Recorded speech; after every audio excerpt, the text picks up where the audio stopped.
देना चाहता हूँ। छोटी बच्चियां तो बहुत छोटी हैं, कई देवियां भी हैं। धीरे धीरे आपके विवाह का समय आएगा और यहाँ माता पिता भी विराजमान हैं। आज बड़ी समस्या खड़ी हो गई है कि बहनों के लिए, बेटियों के लिए कोई साधर्मी वर नहीं मिल पाता है।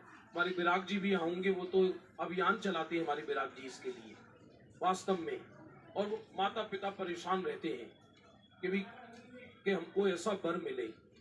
माता पिता की जाने, लेकिन देवियों आप ध्यान रखना कि आपने जैन कुल में जन्म लिया है।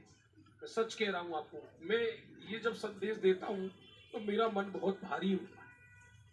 हमने स्वयं राजस्थान में आप जैसी छोटी कन्याएं ऐसी देखी, छोटी छोटी बेटियां सर पे तगाड़ी में पत्थर ढो रही हैं, 5-5, 6-6, 8-8, 10-10 वर्ष की लड़कियां। ध्यान देना, यदि ऐसे कुल में पैदा हो जाती तो आपको प्रातः काल देव दर्शन करने को नहीं मिलती, जिनवाणी सुनने को नहीं मिलती। अपना भाग्य मानो कि आपका जन्म जैन कुल में हुआ है।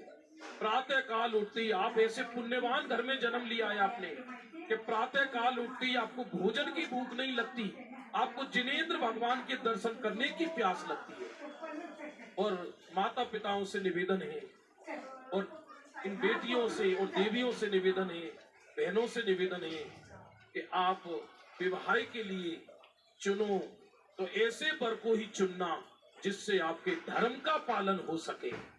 भले ही कुआरे रह जाना जीवन भर, ब्रह्मचर्य से रह लेना, घर में रह के आत्म कल्याण करना, लेकिन विवाह का अर्थ नरक जाना नहीं होता। माता पिताओं से भी निवेदन है, जब ये बेटी पिता हो आप दहेज देना या मत देना उनको, लेकिन उनके सर पर एक माँ जिनवाणी जरूर रख देना। कहीं ऐसा ना हो जाए कि आप तो सारी जिंदगी तत्व ज्ञान सुने सुनाए और घर में तत्व की चर्चा करे और बेटी को ऐसे घर में दे दे कि वहां जिनवाणी पढ़ने के लिए तरस जाए, तो वो घुट घुट के रोएगी तड़प तड़प कर कि बापू ने मुझे कैसे घर में दे दिया।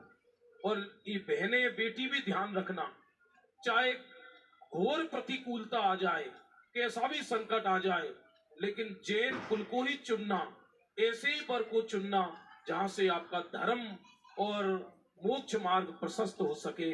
आप लोग इसके लिए तैयार हैं या नहीं? तो जरा अनुमोदना कर दीजिए जोरदार।